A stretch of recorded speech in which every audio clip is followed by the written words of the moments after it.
Ang kwentong ito ay hango sa tunay na pangyayari. Karanasan ito ng isang pare. Sa isang malayong bayan ng Aklan, may isang pari na kilala sa kanyang pambihirang kakayahan sa pagpapagaling. Ang pangalan niya ay Padre Timor. Bagamat siya ay isang relihiyosong tao, hindi lang ang kanyang pananampalataya ang nakapagpagaling sa mga tao. Meron siyang kakaibang kakayahan na hindi matutumbasan ng pangkaraniwang manggagamot. Si Padre Timor ay ipinanganak sa isang puok na matatagpuan sa tabi ng ilog. Isang tahimik at saganang komunidad. Mula pagkabata, namutawi na ang kanyang kakaibang talento. Habang ang ibang kabataan naman ay abala sa paglalaro at pagpapalipas oras, si Padre Timor ay may pagkakataong nakikita ang mga bagay na hindi kayang makita ng ordinaryong tao. Naririnig din niya ang mga tinig ng mga espiritu at nadarama ang kirot ng katawan ng may mga sakit kahit hindi pa sila nakakarating sa kanyang tahanan. Dahil naman sa mga kakayahang ito, mas pinili ni Timor ang landas ng pagkapari. Naniniwala siyang ang kanyang mga biyaya ay ipinagkaloob sa kanya upang maglingkod sa Diyos at sa mga tao. Sa kabila ng kanyang kapangyarihan, nanatili siyang mapagkumbaba at laging nagdarasal bago gumawa ng anumang hakbang. Isang araw, dumating ang isang batang lalaki na may malubhang karamdaman. Ang kanyang pangalan ay Elmer at siya ay naglalakad pa patungo sa simbahan ng makatagpo niya si Padre Timor. Ang batang ito ay hindi kayang itaguyod ang sarili sa sakit na dumapo sa kanya. Pinag-aralan ni Padre Timor ang kalagayan ng batang lalaki at napansin niya na ito ay hindi isang pangkaraniwang sakit. "Padre, tulungan mo naman ako." Umiiyak na wika naman dito ni Elmer. "Anong nangyari sa iyo, anak?" Tanong naman dito ni Padre Timor habang tinatapik ang noo ng batang lalaki. "Ito po ay isang sakit na sumanib sa akin. Isa po itong sumpa, Padre, sabi ng mga matatanda." Sagot naman dito ng bata. Matapos nun, agad nagtakda si Padre Timor ng isang ritual upang pagalingin ang batang yon.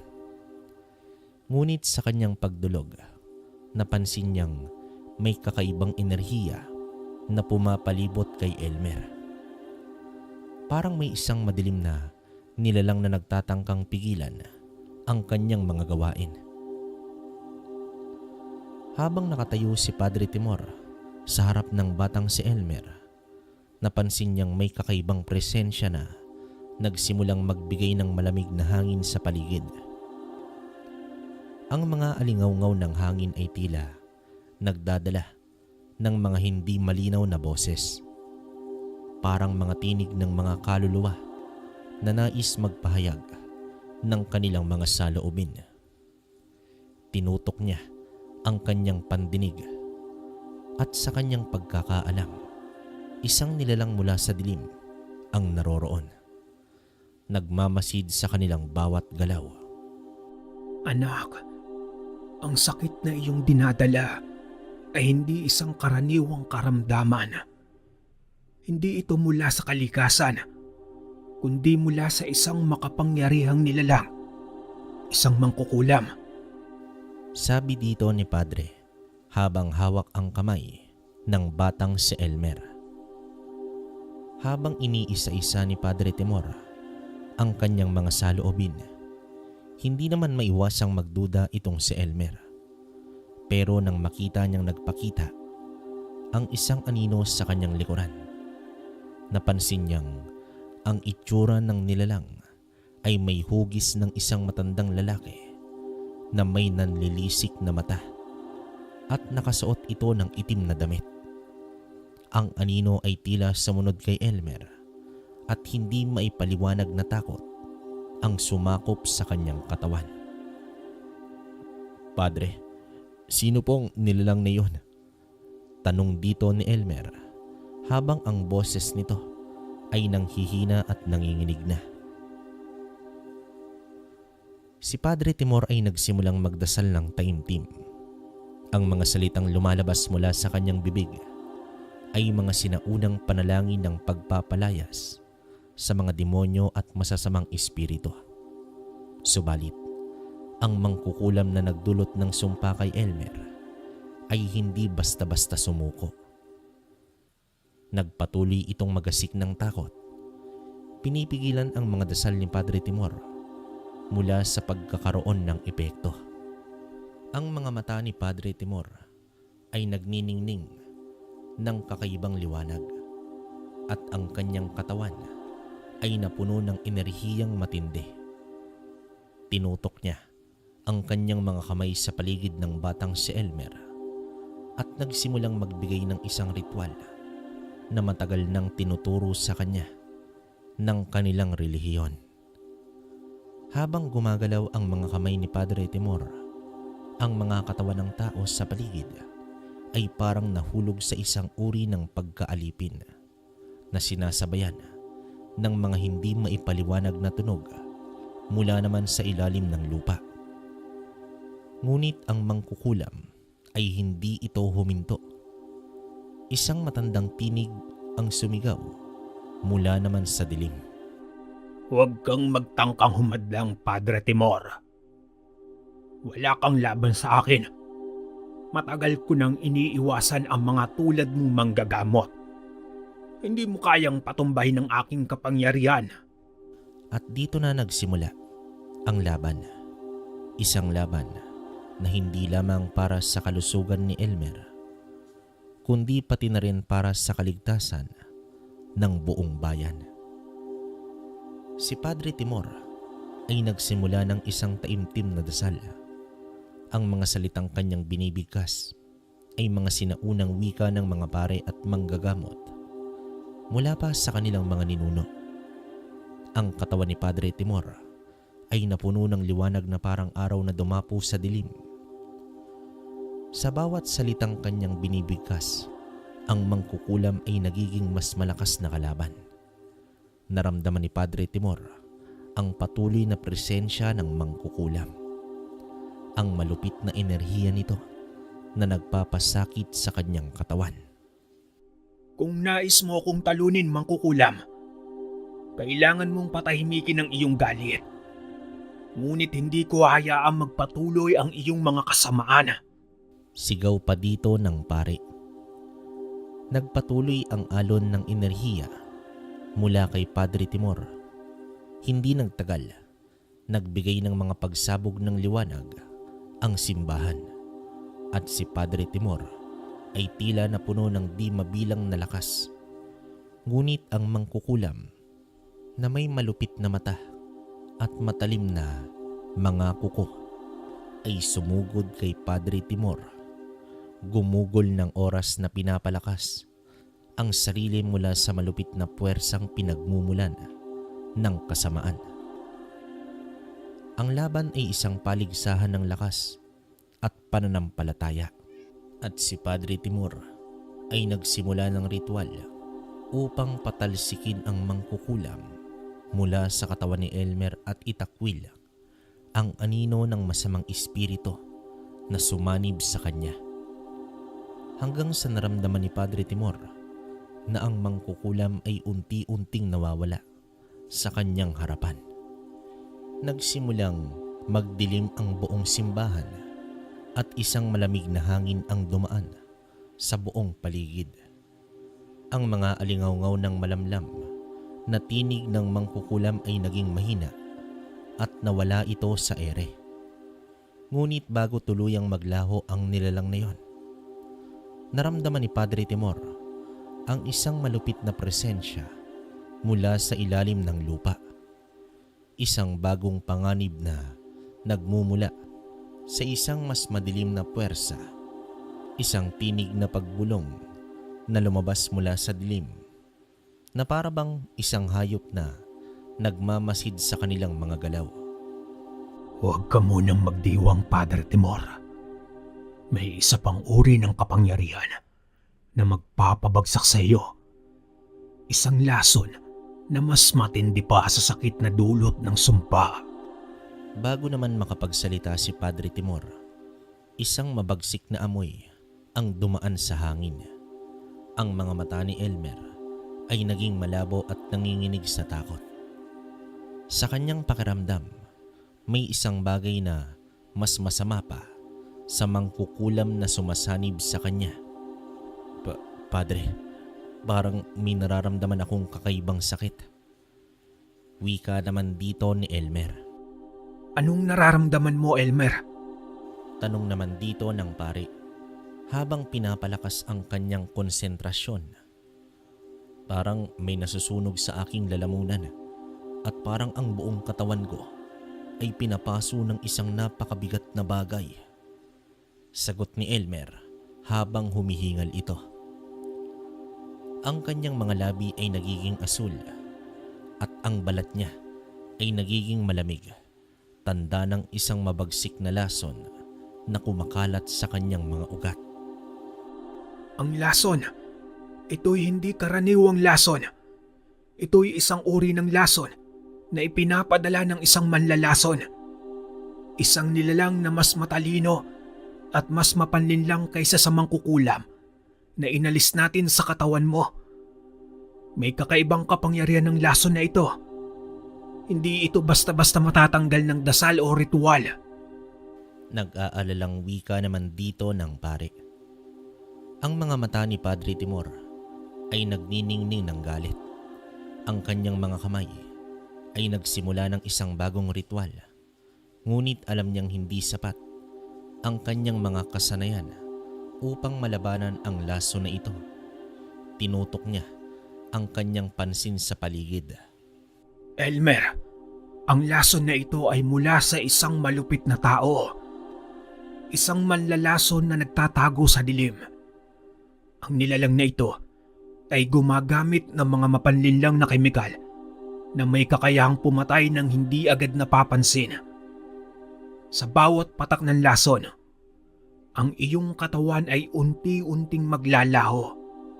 Kailangan natin ng tulong mula sa isang biyasang manggagamot na nakakaalam ng mga lason. May mga gamot silang ginagawa mula sa mga halaman at mga halamang gamot na hindi kayang lumikha ng alinman sa mga nilalang na gumagamit ng mga itim na mahika. Mahabang wika dito ng pare. Ngunit bago pa siya makapagtangkang magtungo sa isang lugar ng lunas, isang batang lalaki ang pumasok sa loob ng simbahan na may daladalang isang banyagang amoy. Isang kulay dilaw na likido ang hawak nito sa isang maliit na botelya na nagpapahiwatig ng isang uri ng laso na ginagamit ng mga manlalason upang pasakitan ang kanilang mga biktima. Ayon naman sa batang lalaking yon, ang hawak niya ay ang lason na ipinadala ng isang makapangyarihang manlalason sa bayan. Ibinibigay daw iyon sa mga inosente tungkol sa lason na iyon. Si Padre Timor ay napatigil at ang batang lalaki ay nagmula sa ibang pook at may dalang impormasyon tungkol sa isang matinding laban na hindi pa nila natutuklasan. Ang manlalason ay isang hindi kilalang nilalang na biyasa sa pagpapalaganap ng lason sa bawat sulok ng bayan. Hindi lang bilang isang mantya ng kalusugan, kundi isang masamang sinadyang pamatay. Nagpasya ang buong komunidad sa ilalim ng gabay ni Padre Timor upang maglakbay patungo sa gitna ng aklan kung saan nakatagpo sila ng isang lugar ng may matinding dilim at lihim. Isang lugar na pinagkukublian ng mga manlalason na pinili ang dilim kesa sa liwanag. Habang ang buong komunidad ay naghahanda sa masusing misyon na iyon upang tuklasin ang pinagmumula ng lason, pinangunahan ni Padre Timor ang isang maliit na pangkat ng mga matapang na tao na handang maglakbay sa madilim na kagubatan ng Aklan, kung saan nagtatago ang mga manlalason. Ang mga matang matalim ng pari ay nagsilbing gamay at ang kanyang mga salita ay puno ng determinasyon. Alam niyang sa kanilang paglalakbay, hindi lamang buhay ng mga tao ang nakataya, kundi na rin pati ang buong bayan. Dahil sa lason na ito, hindi lamang si Elmer ang natamaan. Ang buong bayan ay nalalagay sa panganib. Hindi natin alam kung gaano kalawak ang sakop ng pag-atake ng manlalason. Wika ni Padre Timor.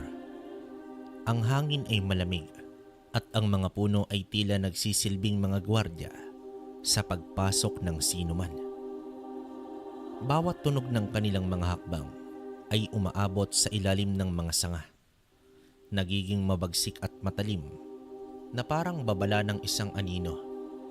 Ang kanilang paglalakbay ay naging mas mahirap habang papalalim sila sa kagubatan. Ang mga puno ay nagiging mas siksik at ang hangin ay tila mas mabigat. Ngunit bago pa nila marating ang gitna ng kagubatan, napansin ni Padre Timor ang isang kakaibang amoy sa hangin. Isang masangsang na amoy ng pagkabulok at kasamaan. Dahil sa amoy ay nahanap nila ang pinagmulan ng lason. Ang grupo ay dumaan sa makitid na daanan hanggang sa narating nila ang isang lihim na yungib na tinatakpan ng mga makapal na halaman. Nang pumasok sila, tumambad sa kanilang paningin ang isang maliit na laboratorio.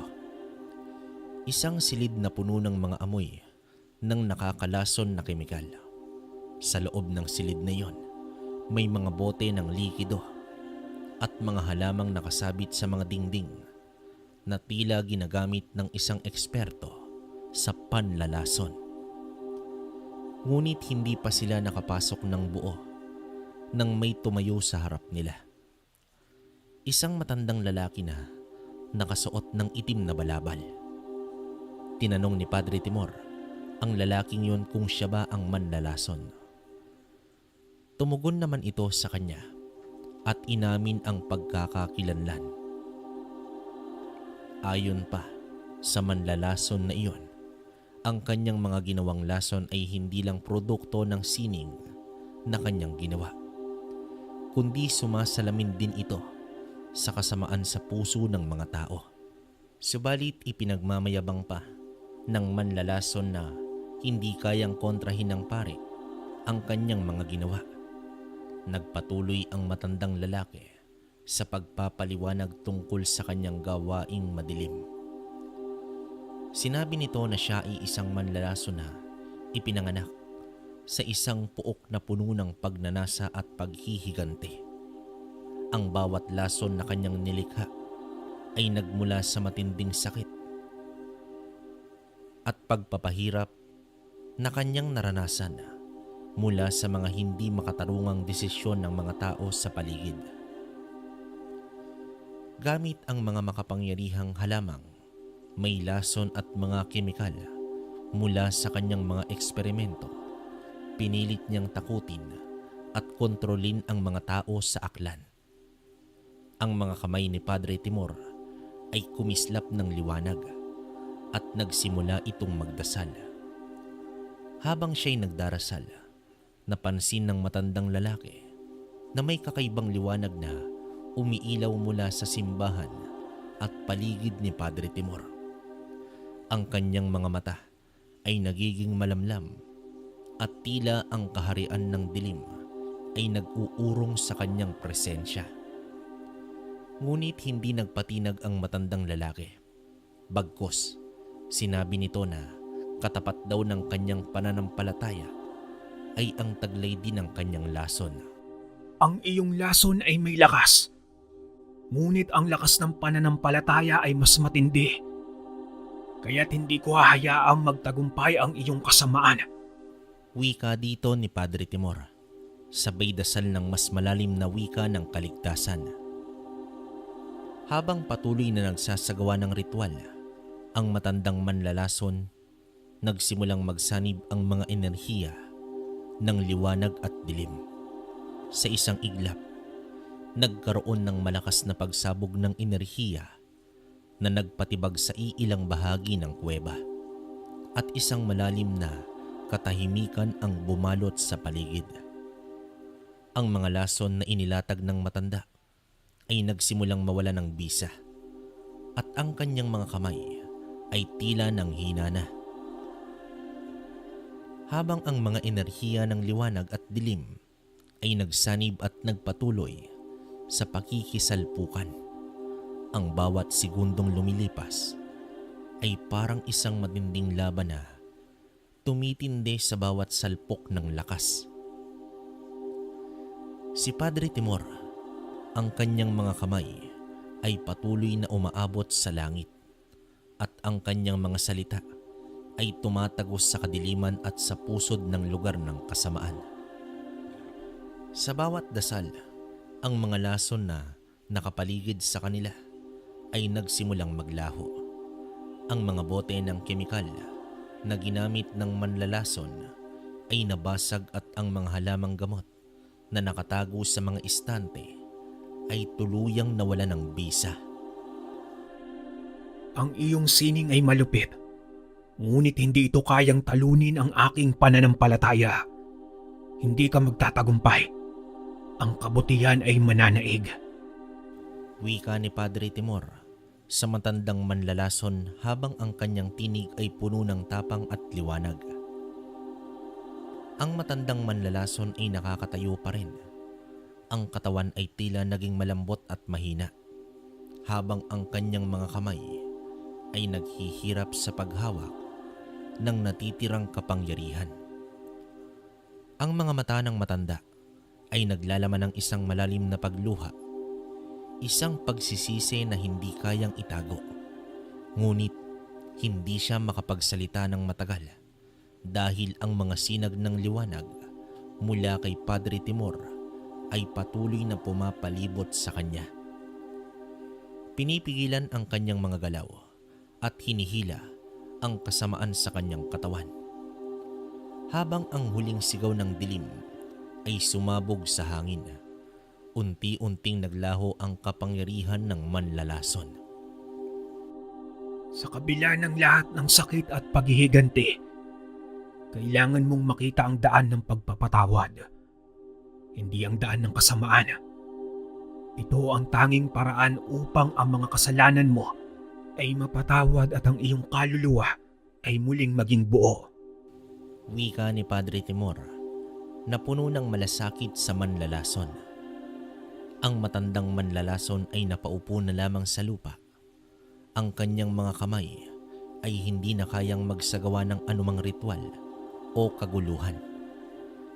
Siya ay nawalan ng lakas at ang mga lason na kanyang itinaguyod ay tuluyang napawalang bisa. Hindi niya kayang magpatuloy sa pakikibaka. Ang matinding paghihirap na dulot ng kanyang mga kasalanan ay nagdulot sa kanya ng panghihina at ang kanyang katawan ay napuno ng kalungkutan. Ang matandang manlalason, habang ang mga luha ay dumadaloy mula sa kanyang mga mata, ay nagdadalawang isip. Ngunit sa kabila ng lahat ng kanyang kasalanan, nakaramdam ito ng isang matinding kapatawaran mula kay Padre Timor. Ang mga kasamahan ni Padre Timor ay nagsimulang magtipon at ang lahat ng lason na ipinalaganap ng manlalason ay nagsimulang mawala, na nagdulot ng kaligtasan sa buong bayan ng Aklan. Nagpasalamat naman si Elmer at tumayo mula sa kanyang pagkakaluhod. at nagsimulang huminga ng malalim. Ang laso na matagal nang bumalot sa kanyang katawan ay tuluyan itong nawala. At ang kanyang mga mata ay muling kumislap ng buhay. Gayon din ang mga kasamahan ay labis ang pasasalamat sa ginawa ng pare. Si Padre Timor ay ngumiti at tumingin sa matandang manlalason at nagwika ito ng, Ang iyong mga pagkakamali ay maaaring mapatawad. Ngunit ang tunay na paglalakbay ay nagsisimula ngayon. Ang inyong kaluluwa ay maaaring maghilom kung kayo ay magpapatawad sa inyong sarili. ang matandang manlalason na iyon ay nagsimulang maglakad palayo sa kanilang kinaroroonan. Tila naglalakbay patungo sa isang bagong simula. Ang mga sinag ng liwanag na nagmumula kay Padre Timor ay patuloy na nagbigay gabay sa kanya at ang kanyang puso ay dahan-dahang nagbabalik loob. Ang kanyang mga mata ay puno ng pangako. Isang pangako ng pagbabago. Isang pagkakataon para sa kaligtasan. Si Padre Timor ay tumingin sa paligid. Ang kanyang misyon ay tapos na. Ngunit ang kanyang gawain ay hindi natatapos sa isang tagumpay. Ang mga tao ng Aklan ay muling nagsama-sama. Hindi lamang sa pananampalataya, kundi sa pagtutulungan upang mapanatili ang kapayapaan. At habang ang lahat ay nagdiriwang ng kaligtasan, si Padre Timor ay tahimik na nagdasal. Pinasasalamatan ang Diyos sa mga biyaya at sa pagkakataong maglingkod sa kanyang bayan. Matapos ang pagkatalo ng manlalason na iyon, nagpatuloy ang buhay sa bayan ng Aklan. Ngunit ang kapayapaan na naramdaman nila ay hindi ito nagtagal. Habang si Padre Timor at ang kanyang mga kasamahan ay nagdiriwang ng kanilang tagumpay, isang bagong uri ng dilim ang nagsimulang magbabadya sa kanilang paligid. Isang gabi, isang matinding alingaw-ngaw ng sigaw ang pumunit sa katahimikan ng bayan. Isang batang babae ang tumatakbo papalapit kay Padre Timor at inilahad na may kababalaghang nangyayari sa kanilang baryo at kagagawan daw ito ng isang nilalang. Tumayo naman ang pare at hinawakan sa balikat ang bata at nagtanong kung ano ang nangyari sa kanilang baryo. Ayon sa bata, ang kanyang ama at mga kapatid ay may nakitang isang nilalang na nagpapakita ng malupit na anyo. Hindi niya masabi kung anong klaseng nilalang iyon. Ngunit ang amoy ng nilalang ay nakakalason at parang may mga pakpak na dumaan sa kanilang bahay. Tila may mga itim na pakpak na dumapo sa bubong at bago ito umalis, may narinig siyang tinig na nagsasabing papaslangin daw silang lahat. Ang batang babae ay halos hindi makahinga sa takot. Ang mga mata ni Padre Timor ay tumigas. Aswang, bulong niya sa kanyang sarili. Ang mga nilalang ng gabi, mga halimaw na tinatawag ng mga tao na aswang, isang uri ng masamang espiritu na may kakayahang magbago ng anyo, magsanib sa mga hayop at kumain ng laman ng tao. Ang kanilang panganib ay hindi nasusukat ng nakagawi ang kapangyarihan. Nangangailangan ito ng mas malalim na kaalaman at tapang upang labanan. Huwag kang mag-alala. Maganda tayo at magdasal. Pupunta tayo sa isang baryo upang tignan kung paano natin matutulungan ang iyong pamilya. Wika ni Padre Timor sa batang babae. Habang sila'y naglalakbay papuntang baryo, ang dilim ay mas naging matindi. Ang hangin ay nagbabalik ng malamig na amoy at ang mga sanga ng puno ay tila may mga mata na nagmamasid sa bawat hakbang ng grupo. Ang hangin ay nagiging mas mabigat at ang mga ulap ay tila nagtatago ng mga bituin. Nagpapahiwatig ito ng isang malupit na nilalang na nagmamasid. Pagdating nila sa baryo, si Padre Timor at ang kanyang mga kasama ay nakita ang isang kababalaghan. Ang mga bahay ay tila napabayaan at ang mga tao ay nagtatago at may mga bakas ng dugo sa mga kalsada. Walang tao sa paligid maliban sa iilang mga takot na mga kababaihan at bata na nagtatago sa mga bahay. Ang batang babae ay dahang-dahang naglakad papunta sa isang maliit na bahay at itinuturo ang isang madilim na bahagi ng kanto. At dito itinuro niya kung saan huling namataan ang nilalang na iyon. Si Padre Timor ay nagdasal ng napakabilis at nang matapos ito, naglabas siya ng isang medalyon na ibinigay sa kanya ng isang matandang lalaki. Isang albularyo na tanging mga pari lamang ang nakakakuha ng ganoong bihirang panggagamot. Ang medalyon ay may inskripsyon ng mga sinaunang dasal at ang kapangyarihan nito ay tumagos sa kanyang mga palad.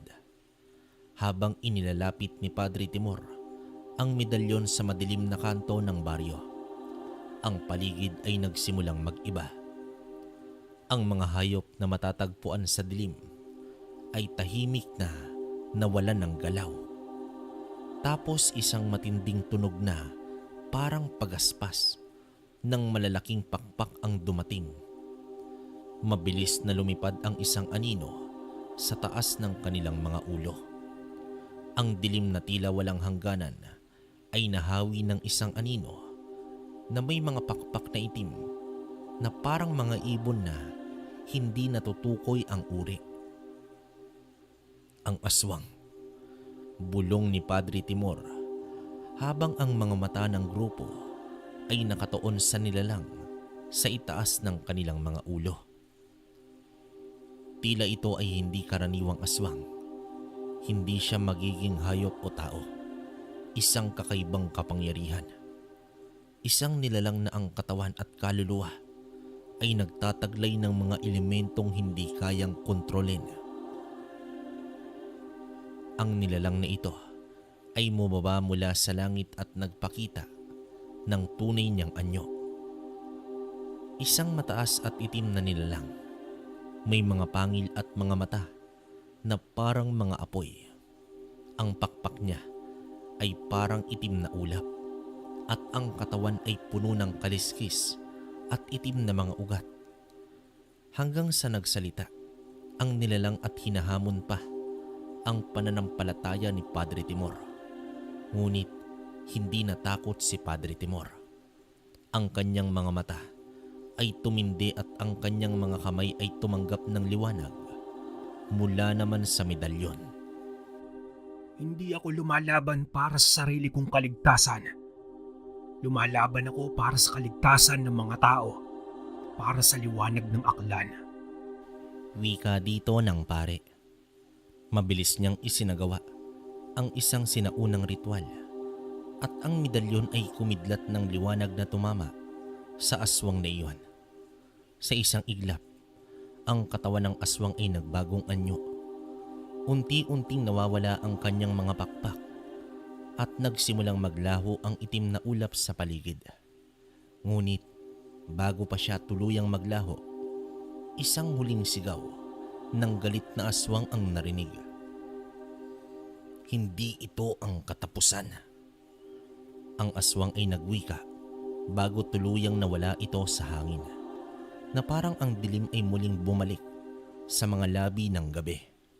Sa huli, si Padre Timor at ang kanyang mga kasamahan ay nagsama-sama at nagtulungan upang linisin ang baryo mula sa takot na dulot ng aswang.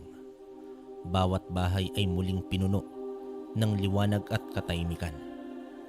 Ang mga tao ng aklan ay natutunan na ang dilim, bagamat matindi at malupit ay hindi kayang magtagumpay laban sa lakas ng pananampalataya at pagkakaisa. Si Padre Timor ay nanatiling tagapagtanggol ng bayan at ang mga aswang tulad ng mga nilalang ng kasamaan ay natutunan na ang aklan ay may isang pinakamakapangyarihang manggagamot. Isang pari na hindi natatakot magtanggol ng kanyang bayan laban sa mga nilalang ng dilim. Habang ang buong bayan ng aklan ay nanumbalik sa katahimikan matapos ang pagkatalo ng aswang, isang bagong balita ang nagsimulang mag-ikot sa kanilang bayan. Isang masamang balita na tila hindi pa natatapos ang kanilang laban sa dilim. Ang isang bagong uri ng kasamaan ay umusbong sa ilalim ng kanilang mga mata. Isang mambabarang. May isang ama na sumangguni kay Padre Timor, gawa nga ng nabiktima daw ng barang ang kanyang anak. Si Padre Timor, bagamat pagod mula sa nakaraang laban, ay agad na tumayo at naglakad patungo sa lalaki. At inalam niya kung ano ang buong pangyayari. Ang lalaki ay tumutok sa kanyang mga mata, tila nag-aalangan at takot na takot ito. At inilahad ang nangyari. Ayon dito, ang kanyang anak na si Esther ay isang mabait na bata. Ngunit isang araw ay may dumaan na isang estrangherong lalaki sa kanilang baryo. May suot itong kakaibang medalyon at nagwika na may hindi magandang mangyayaring darating, at pagkatapos noon ay nagkasakit na ang kanyang anak. Mabilis ang panghihina at mas malala pa ay halos hindi na ito makalakad. Hula ng mga kapitbahay ay biktima daw ng barang ang kawawang bata. Si Padre Timor ay pumikit at huminga ng malalim. Ang mambabarang, isang uri ng nilalang na gumagamit ng kasamaan at itim na kapangyarihan upang magdulot ng pinsala sa iba. Hindi tulad ng aswang, ang mambabarang ay hindi kailangan magbago ng anyo o gumamit ng pisikal na lakas. Sa halip, ang kanilang kapangyarihan ay nakasalalay sa kanilang kakayahang magpadala ng mga malupit na espiritu gamit ang mga orasyon at barang na pinapalaganap sa pamamagitan ng malupit na ritual. Maganda tayo. Ang laban na ito ay hindi magtatapos sa isang dasal lamang. Ang mambabarang ay isang uri ng nilalang na gumagawa ng kasamaan mula sa ilalim ng lupa. Kaya't hindi lamang tayo magdadasal. Kakailanganin natin ng kapangyarihan ng Diyos at ang kasanayan sa ritual upang labanan ang mambabarang. Wika ni Padre Timor habang nilalagyan niya ng langis ang kanyang mga kamay. Dito pumunta sila sa baryo ng lalaking nasabing yon. At doon nakita nila si Esther na halos hindi na makagalaw. Ang kanyang katawan ay tila puno ng sakit at ang mga mata ay namumugto. Ang kanyang labi ay namumula at tila may pangangalay sa katawan. Ngunit bago pa sila makalapit, isang malamig na hangin ang dumaan at ang mga puno ay tila naging tahimik. Nagiging matimtim ang langit. Ramdam na ng pari ang presensya ng mambabarang at pinag-iingat niya ang lahat. Habang patuloy na naglalakad si Padre Timor at ang kanyang mga kasama, may narinig silang isang malakas na tawa mula sa hindi kalayuan. Ito ay ang tunog na nagmumula sa isang tao na puno ng kasamaan. Isang tawa na may kasamang malupit na lakas. Ang tunog ay nagmula sa isang puno na tinatawag na puno ng kababalaghan ng mga tao sa aklan. Mabilis silang naglakad. Papunta roon at doon ay nakita nila ang isang lalaki na nakatayo. Nakasuot ng puting balabal at may hawak na isang medalyon na kumikislap. Naglakad ang lalaki papunta kay Padre Timor at habang siya ay lumapit, ang hangin ay tila humihigpit at ang mga anino sa paligid ay nagiging mas matindi. Ang mga puno at halaman ay naglalabas ng kakaibang amoy. Isang amoy na hindi mabangong pampalasa kundi amoy ng kasamaan. Ang mga pakpak ng isang masamang espiritu ay dumapo sa kanyang mga likuran at ang mga mata ng mambabarang ay kumikislap ng kakaibang liwanag. Si Padre Timor ay hindi natakot. Ipinakita niya ang kanyang medalyon na may mga inskripsyon mula sa mga sinaunang kasulatan ng pananampalataya. Ang kasamaan ay hindi magtatagumpay. Sa pangalan ng Diyos at ng mga banal na kaluluwa, ako'y tatayo laban sa inyong mga ritual. Hindi ka makakapagasik ng kasamaan sa bayang ito. Madiing wika naman dito ni Padre Timor. Nagdasal si Padre Timor ng malakas at ipinagdasal ang kaligtasan ng mga tao ng Aklan. At habang siya ay nananalangin, ang medalyon na kanyang hawak ay nagsimulang magbigay ng liwanag at ang lahat ng ritual ng mambabarang ay nahirapan.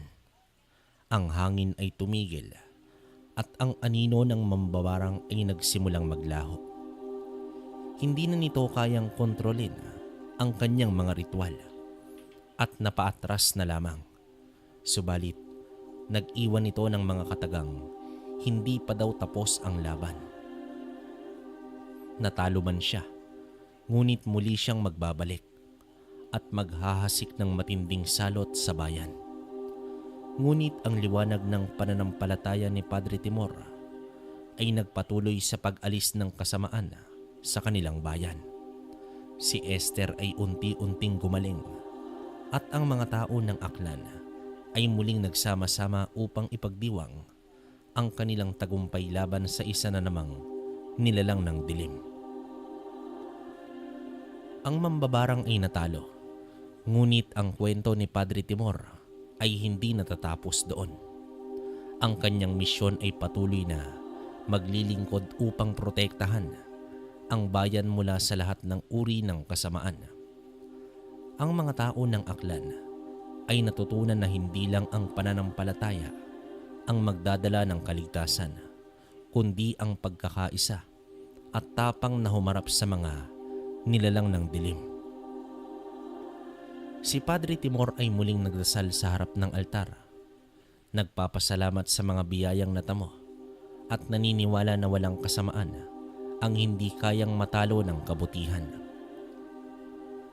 Makalipas ang mga taon, nang walang humpay na paglaban sa mga nilalang ng dilim, si Padre Timor ay patuloy na naging simbolo ng lakas, tapang at pananampalataya sa buong Aklan. Ang kanyang pangalan ay naging tanyag sa buong rehiyon, hindi lamang bilang isang pare, kundi bilang isang pinuno na nagtataguyod ng liwanag laban sa kadiliman. Ngunit sa kabila ng lahat ng tagumpay at taglay niyang kabutihan, ang kalikasan ay may mga pagkakataon na hindi kayang baliktarin ng kahit anong kapangyarihan. Ang lahat ng buhay ay may hangganan. Isang araw, si Padre Timor ay nakatanggap ng isang kakaibang mensahe mula sa isang misteryosong lalaki. Ayon dito, may malaking pagsubok sa buhay na kahaharapin ang pare. Nagmumula ito sa mga nilalang na magsasanib puwersa at ang paglubog ng kanyang araw ay nalalapit na. Ang mensaheng ito ay nagdulot ng kalituhan kay Padre Timor. Alam niyang may mga nilalang ng dilim na nagsusubok pa rin sa kanya, ngunit hindi siya kailanman natatakot dahil alam niya na ang bawat laban na kanyang hinaharap ay para ito sa kabutihan at kakampi niya, ang Diyos Ama. Nais pa sana niyang kausapin ang lalaki, ngunit may tumawag sa kanya na sakristan. Nilingon ito ni Padre Timor at sa muling pagbaling niya sa lalaki ay wala na ito sa kanyang harapan. Ngunit sa kabila ng mga salitang ito, nagsimula ng magbago ang kalagayan ni Padre Timor. Sa bawat araw na lumipas, ang kanyang katawan ay nagiging mas mahina. Hindi na siya tulad ng dati.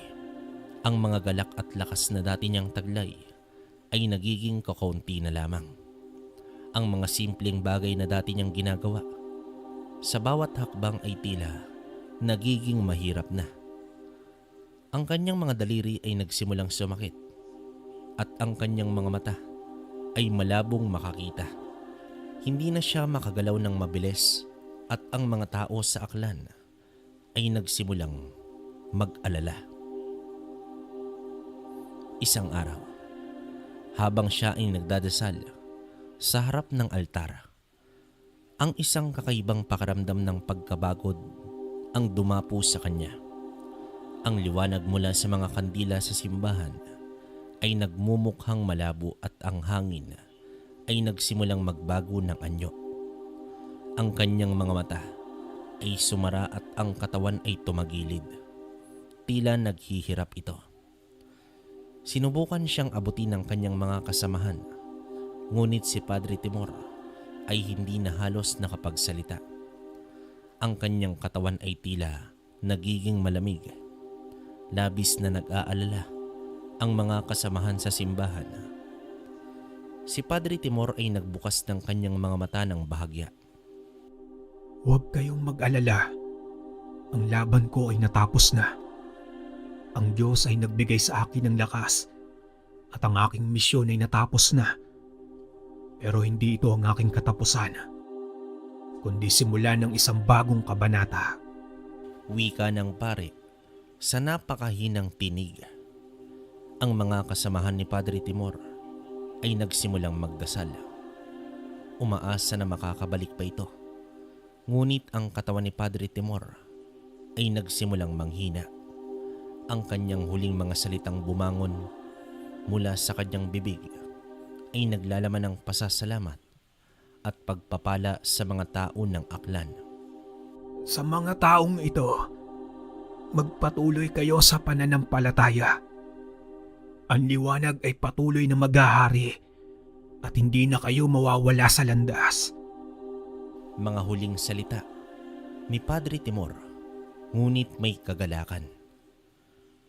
Habang binabaybay ng kanyang kaluluwa ang kanyang huling paglalakbay, may liwanag na lumabas mula sa simbahan. Ang mga tao ay bahagyang tumigil sa lahat ng kanilang ginagawa at ang hangin ay nagiging tahimik. Sa kabila ng kadilimang dumarating, may isang gabay ng liwanag na nagsilbing alaala sa mga tao ng bayan. Ang katawan ni Padre Timor ay pumanaw sa araw na iyon, ngunit ang kanyang espiritu ay muling lumisan upang magbigay gabay sa mas mataas na misyon. Ang pagkamatay ni Padre Timor ay nagdulot ng matinding kalungkutan sa buong bayan. Ang buong bayan ay nagluksa sa pagkawala ng kanilang pinakamakapangyarihang manggagamot, ang kanilang pinuno at ang kanilang tagapagtanggol. Ngunit habang sila'y nagdadalamhati, ipinagdiwang din nila ang mga tagumpay at ang mga buhay na iniligtas ni Padre Timor. Ang kanyang alaala ay naging buhay sa bawat sulok ng lugar. Sa bawat dasal, sa bawat kwento at sa bawat hakbang ng mga taong patuloy na lumalaban sa dilim. Ang mga kasamahan ni Padre Timor, pati na ang kanyang mga alagad, ay ipinagpatuloy ang kanyang misyon. Pinangunahan nila ang bayan sa pamamagitan ng mga aral na iniwan ng pare. Sa kanyang alaala, nagsimula silang magtayo ng mga simbahan at paaralan upang ipagpatuloy ang kanyang misyon ng pagpapagaling at pagtatanggol sa mga tao. At habang ang mga taon ay lumilipas, ang pangalan ni Padre Timor ay naging alamat. Ang mga tao sa bayan ay hindi nakakalimot sa kanyang sakripisyo. At sa bawat pagbanggit ng kanyang pangalan, naroroon ang di mabilang na alaala ng tapang at pananampalataya. Ang mga nilalang ng dilim mula sa mga aswang, mambabarang at iba pang uri ng nilalang ay natutong mag-ingat sa pangalan ni Padre. At sa bawat laban, ang kanyang mga alagad at ang mga tao ay nagpapatuloy na maging liwanag laban sa dilim. Makalipas ang ilang taon mula nang pumanaw si Padre Timor, ang bayan ng Aklan ay patuloy na namuhay ng tahimik at matatag. Ngunit ang alaala ng kabutihan ipinamuhay ni Padre Timor ay nagsimulang kumupas sa ilang tao. Bagamat itinuturing siyang bilang isang alamat, tila may ilang bahagi ng bayan na nakalimot na sa tunay na layunin at mga aral na kanyang iniwan. Unti-unting nawala ang diwa ng pagkakaisa at ang malasakit sa kapwa na naging buod ng mga aral ni Padre Timor. Ngunit ang mga tao ng Aklan ay hindi napag-iwanan ng liwanag na ipinagkaloob sa kanila. Isang araw, isang binata na nagngangalang Andres ang dumating sa bayan. Ito ay hindi kilala ng karamihan at wala siyang ibang dala kundi ang kanyang mga aklat at ilang simpleng kagamitan. Si Andres ay lumaki sa isang liblib na baryo sa bundok kung saan natutunan niyang magsaka at mag-aral sa ilalim ng gabay ng kanyang lolo. Isang matandang albularyo na nagbigay sa kanya ng karunungan hinggil sa kalikasan at mga ritual ng mga ninuno. Pero sa kabila ng mga aral ng kanyang lolo, siya ay nagnanais ng higit pa, ang maghatid ng kabutihan sa mga tao tulad ni Padre Timor. Minsan habang naglalakad siya sa kalsada patungo sa bayan, nakatagpo siya ng isang matandang lalaki na kilala sa pangalang Rustiko. Isang albularyo na may kasaysayan ng pagpapalaganap ng mga ritual. Sa unang pagkikita, inisip ni Rustiko na si Andres ay isa lamang ordinaryong batang naglalakbay. Ngunit sa kanilang pag-uusap, napansin niya na may kakaibang liwanag ang mga mata ni Andres. Isang liwanag na nagmumula sa kanyang kabutihan at layuning maglingkod sa bayan. Tila ikaw ay may hinahanap, anak. Ano ba ang iyong layunin? Wika ng matandang si Rustiko. Nais kong matulungan ang bayan ng Aklan. Gusto kong ipagpatuloy ang mga aral na iniwan ni Padre Timor. Ang kabutihan, ang pagtulong sa kapwa, at ang pag-aalaga sa kalikasan. Nais kong magsimula ng isang misyon. Tugon naman dito ng binata. Napansin ni Rustiko ang pagkakaiba ni Andres mula sa ibang mga tao sa bayan. May mga taong naghangad ng kapangyarihan at kasikatan. Ngunit si Andres, bagamat bata, ay may kakaibang tapang at malasakit sa puso. Kung ikaw ay tapat sa iyong misyon, huwag mong hayaan na ang dilim ay maghari. Maging matatag dahil ang iyong landas ay magdudulot ng malaking pagsubok. Abiso naman dito ng matanda. Muling naglakbay si Andres at dumating ito sa sentro ng bayan. Ang kanyang unang hakbang ay nagsimula sa pamamagitan ng pagtulong sa mga may hirap na pamilya sa lugar ng mga matandang hindi na kayang magtanim, mga batang walang mga magulang, at mga may sakit na hindi kayang magbayad para sa kanilang gamot. Gumamit siya ng kaalaman mula sa kanyang mga aklat upang matulungan ang mga tao na magtaguyod ng sarili nilang kabuhayan, magtanim ng mga halamang gamot at gumawa ng mga simpleng lunas sa mga karamdaman gamit ang likas na yaman ng kanilang paligid. Ang mga tao ay nagsimulang magtiwala kay Andres. Ang kanyang kabutihang loob at dedikasyon ay nakatulong sa pagpapalaganap ng mga ideya ng pagkakaisa at pagmamalasakit sa isa't isa. Si Andres ay nagpatuloy sa pagdala ng mga pagtuturo tungkol sa tamang pag-aalaga sa kalikasan at paano magsagawa ng mga ritual at orasyon na makikinabang ang buong komunidad. Ang kanyang layunin ay hindi lamang ang magbigay ng mga solusyon sa problema ng lugar, kundi maging isang halimbawa ng buhay na ipagmamalaki ng bawat isa. Pinagtaguyod niya ang isang samahan ng mga kabataan at matatanda upang magtulungan sa bawat aspeto ng buhay sa bayan. Sa agrikultura, kalusugan at edukasyon, nakita ng mga tao na ang kabutihan ni Andres ay nagsisilbing gabay at ang kanyang mga aral ay nagbigay ng bagong liwanag sa bawat pamilya. Ngunit hindi rin nakaligtas sa mga pagsubok si Andres. Isang araw, habang siya ay naglalakad pauwi mula sa isang pagtuturo, nakatagpo siya ng isang misteryosong lalaki na may dalang medalyon at tila may hindi pangkaraniwang kapangyarihan. Sinubukan pa siya nitong linlangin at sinabihan na walang magagawa ang kanyang ginagawa para sa tao dahil ang kasamaan ay natural na sa kalooban ng bawat nilalang. Pinili niyang hindi labanan ang lalaking yon sa pisikal na paraan kundi sa pamamagitan ng kabutihang ipinagkaloob sa kanya. Mga aral at malasakit na hindi kayang tapatan ng kasamaan. Muling nagsimulang magtagumpay ang kabutihan sa bayan at si Andres ay naging simbolo ng muling pag-usbong ng liwanag sa bayan. Ang mga tao ay nagsimulang magtulungan at magkaisa upang ipagpatuloy ang mga misyon ng kabutihan at pagkakaisa sa kanilang komunidad.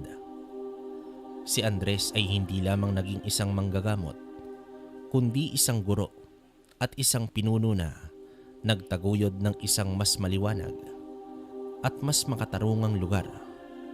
Kahit na ang pangalan ni Padre Timor ay patuloy na inaalala ng mga tao, si Andres ay naging bagong mukha ng pag-asa at kabutihan para sa bayan. Isang buhay na patuloy na nagliliyab at nagtutulak sa mga tao upang magsikap at magtagumpay sa kabila ng lahat ng pagsubok. Sa huli, ang tunay na kahulugan ng buhay ni Padre Timor ay hindi lamang ang kanyang kapangyarihan sa pagpapagaling o ang kanyang tagumpay laban sa kasamaan. Ang kanyang tunay na legasiya ay ang hindi mabilang na buhay na kanyang tinulungan, ang mga komunidad na kanyang pinagtibay at ang walang katapusang pananampalataya na iniwan niyang aral sa mga susunod pang henerasyon. Okay, so dito na lang yung kwento natin, kabaryo. Again, isang malupit na kwento na naman yung nabasa natin. Oh, grabe, no? Parang bawat siguro ilang araw na. Kasi nag-ayos ako ng mga pinadalang sulat sa atin. Grabe ang titindi ng iba. Yun nga, kaya sabi ko sa inyo, hindi na rin uubra yung ganitong short story na 1 hour may get. Bali, ang magiging duration na talaga natin is 2 hours na. No? Yun, liwanagin ko lang, hindi na magbibigay ng komento rito sa kwento ni Padre Timor kasi napakatagal na panahon na to. Siguro ilang dekada na, lagpas na 10 hindi ko lang alam, feeling ko lagpas na. Kasi hindi rin mabilang, no? Sa mga taga-Aklan, no? Base sa napainggan nyo, baka nakaka-relate kayo sa storyang to o napakinggan nyo na tong pinasa rin sa inyo. Comment down below para malaman natin. Tapos yun nga, balik tayo doon sa gagawin natin. Bali ganun na ang setup natin, kabaryo. By month, ano ba ngayon? Tuesday. Siguro ngayong week start na tayo. Sana supportahan nyo yun. Sobrang haba ng mga napapadalang story sa atin. Hindi ko kaya ng mabilisan. Saka medyo nakakamalat talaga. Ito nga lang, sobrang malat-malat na tayo. Tapos, yun pa kaya na 2 hours may get. No? Bali ang magiging time natin, ganun pa rin. 10:30 ng umaga sa mga hindi nakakaalam at hindi nakakatanggap ng notification. Siguro si YouTube na yung may problema nun, kabaryo. Minsan kasi ganun talaga sa sobrang dami ng milyon ang nag-YouTube, no, sa araw-araw. So, yun. Kung hindi man mag-notif sa inyo, check nyo na lang palagi. 10:30 ng umaga. Yan lang naman yung oras natin. And then, yun. Mas matindi yung mga paparating na storya. Nabasa ko na yung iba kaya bago ko inarate talagang kinikilabutan ako sa mga kwento. So, yun ang hintayin natin. Sana patuloy niyong suportahan itong kwentong baryo. Maraming salamat sa inyo mga kabaryo. Tapos konti na lang, 100k subs na tayo, di ba? So, yun, sana makuha natin ngayong taon. Tapos suportahan nyo rin kwento ni Kabaryo, yan, every 4:30 ng hapon. Tapos kwentong kalakbay every 2 PM naman ng hapon. So, pwede nyong painggan yung tatlong to. Ito, kasama to. Bali, 3, no? Yun. Yun lang naman ang hinihingi ko sa inyo. Wala naman akong hinihinging bayad o ano.